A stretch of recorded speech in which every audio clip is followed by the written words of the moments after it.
Good morning friends. இப்போ நம்ம தெரியாமல் ஒருத்தர்கிட்ட ஏமாந்துட்டோம் அப்படின்னா நம்ம எப்படி ஏமாந்தோம், நம்மளோட அனுபவத்தை, அதாவது யார் நம்மளை ஏமாத்தினாங்க, நம்ம எப்படியெல்லாம் ஏமாற்றப்பட்டோம் அப்படிங்கிறத 4 பேருக்கு சொல்லி அலர்ட் பண்ணுறது நல்ல விஷயந்தான். அதாவது நீங்கள் இவ்வளோ நாள் நல்லவங்க அப்படின்னு நினைக்கிறவங்க அப்படிப்பட்டவங்க கிடையாது, அவங்களுக்கு இன்னொரு முகம் இருக்குது அப்படிங்கிறத மற்றவங்களுக்கு புரிய வைக்கிறது நல்ல விஷயந்தான். ஆனால் ஒருத்தவங்க ஏமாத்துறவங்க, அவங்க ஃப்ராடு அப்படின்னு தெரிஞ்சதுக்கு அப்புறமும் போய் ஏமாந்துட்டு, அதுவும் ஒரு தடவை 2 தடவை கிடையாது, பல தடவை ஏமாந்துட்டு, அதுக்கப்புறம் இப்போ ஒருத்தர் தன்னை ஒரு பரிதாபப்பட்டவனாகவும் இல்லை பாதிக்கப்பட்டவனாகவும் காமிக்கிறது நிச்சயமாக அது ஒரு ஏற்றுக்கக்கூடிய விஷயமாவே தெரியல. அவர் நிச்சயமாக பாதிக்கப்பட்டவரா, அப்ரூவரா, இல்லை ஒரு ஸ்பையா அப்படிங்கிற ஒரு சந்தேகம் நிறைய பேருக்கு இருக்குது. எனக்குமே இருக்குது. இப்போ நான் யாரை பற்றி பேசுகிறேன் அப்படிங்கிறது நிறைய பேருக்கு தெரிஞ்சிருக்கும். ஏமாத்துனது நம்ம மெடலோட வேலை அதுதான்.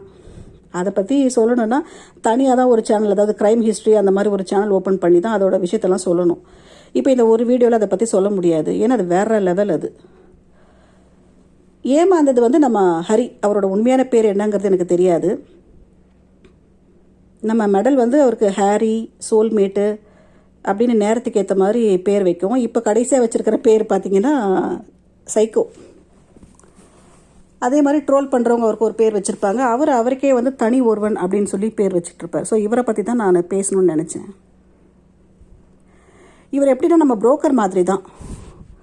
புரோக்கர் எப்படி பணம் சம்பாதிக்கிறதுக்காக 2 பெண்களை இந்த வலைத்தளத்தில் அசிங்கப்படுத்திட்டு இருக்கானோ, அதே மாதிரி இந்த ஹரி இவர் என்னென்னா நிறைய பெண்களை இவர் பணத்தை செலவு பண்ணி அசிங்கப்படுத்திட்டு இருக்கார்.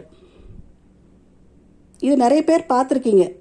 எப்படியெல்லாம் ஜஸ்ட் ஒரு அண்ணனா சிஸ்டர்னு சொல்லி எல்லாருக்குமே அறிமுகமாகி, அப்புறம் அவங்களுக்கு சில பொருட்களை வாங்கி கொடுத்து, அதுக்கப்புறம் ஆப்போசிட்டில் போய் உட்காந்துக்கிட்டு நான் இதை வாங்கி கொடுத்தேன், அது வாங்கி கொடுத்தேன், அதுக்கு பதில் அவங்க இதை செஞ்சாங்க அதை செஞ்சாங்க அப்படின்னு சொல்லி அசிங்கப்படுத்தியிருக்கார். இதெல்லாம் நம்ம பார்த்து தான் இருக்கோம்.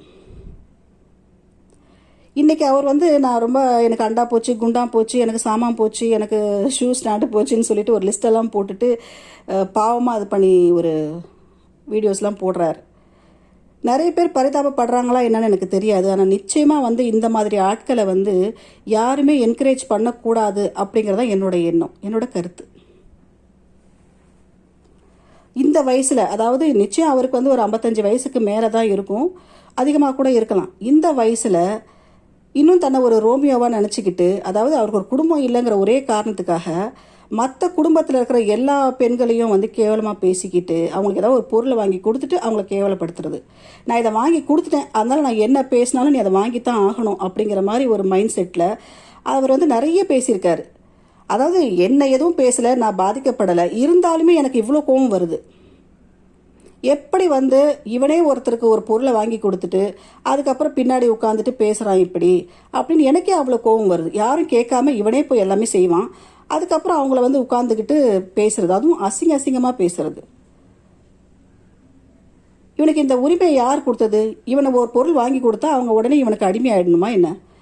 இதெல்லாம் எனக்கு நிறைய ஒரு கோபம் ஆத்திரம் அந்த தனி ஒருவன் மேலே இருந்துச்சு. ஒன்றுமே இல்லை, நான் ஒரு ஜஸ்ட்டு இந்த மக்கள் குரலுக்கு எதிராக ஒரே ஒரு வீடியோ தான் போட்டேன். அதுக்கு எனக்கு ஒரு 4 மெசேஜ் போட்டு என்னை மிரட்டினார் இந்த ஹரி. உன்னை தோலை உரிச்சிடுவேன், உன் முகத்தை என்னோடய சேனலில் போட்டுருவேன் அப்படின்லாம் சொல்லி மிரட்டினார். இப்போது அவரோட சேனல் எதுக்கு வச்சுருக்காரு? பெண்களை அசிங்கப்படுத்துறதுக்கும், பெண்களை முகத்தை போட போகிறேன் அதை போடன்னு மிரட்டுறதுக்கும் தான் இவர் சேனல் வச்சுருக்காரு. அப்படி தான் நான் நினைக்கிறேன். இப்போது புதுசாக என்ன சொல்கிறாருன்னா, அந்த சேனலில் மெடலை பற்றி உண்மைகளை சொல்லி மக்களுக்கு புரிய வைக்க போகிறாராம். இவர் நிஜமாகவே பாதிக்கப்பட்டிருந்தா இவர் என்ன பண்ணணும்? கேஸ் கொடுக்கணும். இவரோட ஆதாரத்தை எடுத்துகிட்டு போய் கேஸ் கொடுக்கலாம், கம்ப்ளைண்ட் பண்ணலாம், சட்ட நடவடிக்கைகளை எடுக்கலாம். அதை விட்டுட்டு இவர் சேனல் ஓப்பன் பண்ணி மெடலை பற்றி எல்லா விஷயத்தையும் வெளியே சொல்ல போகிறாராம். அதுக்காக மக்கள் சப்போர்ட் பண்ணுங்க அப்படின்னு சொல்லி கேட்குறாரு. இவரால் பாதிக்கப்பட்டவங்களும் இப்போ அவருக்கு சப்போர்ட் பண்ணுறேன் அப்படின்னு ரெடியாக இருக்காங்க. அவங்க சொன்ன ஒரே விஷயம் என்னென்னா, நான் பாதிக்கப்பட்டேன் தான், ஆனால் எனக்கு சில ஆதாரங்கள்லாம் கிடைக்கும் அப்படின்னா நான் சப்போர்ட் பண்ணுவேன், அதனால் வரக்கூடிய கான்சிக்வன்சஸ் நான் ஃபேஸ் பண்ணிக்கிறேன் அப்படின்னு சொல்லிட்டு அவங்க சொல்லிட்டாங்க. ஸோ அதனால் வந்து அவங்களுக்கு நம்ம அட்வைஸ் சொல்ல வேண்டிய அவசியமே கிடையாது. ஏன்னா அவங்க சொல்லிட்டாங்க, எந்த பிரச்சனை வந்தாலும் நான் பார்த்துக்கிறேன் அப்படின்னு அவங்க சொல்லிட்டாங்க. அதனால் வந்து அது அவங்களோட சொந்த விருப்பம். சப்போர்ட் பண்ணுறது பண்ணாமல் இருக்கிறது அவங்களோட சொந்த விருப்பம் இல்லையா? இப்போ இவர் வந்து இந்த சேனல் மூலமாக இவர் மெடலை பற்றி வெளியே சொல்ல போகிறேன் அப்படின்னு சொல்லியிருக்காரு. இப்படி சொன்னால் வந்து நிறைய பேர் நமக்கு சப்போர்ட் பண்ணுவாங்க. ஏன்னா நம்ம மக்களுக்கு ஒரு சில விஷயங்கள் வந்து வெளியே வரப்போகுது அப்படின்னா போயிட்டு அவருக்கு சப்போர்ட் பண்ணுவோம் இல்லையா?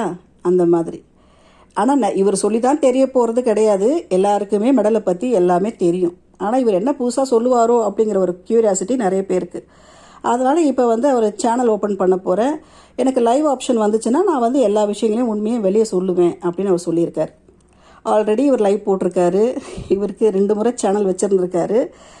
அப்போல்லாம் அவர் என்ன பண்ணார் அப்படிங்கிறத மக்கள் கொஞ்சம் யோசிச்சு பாருங்கள். என்ன பண்ணார்?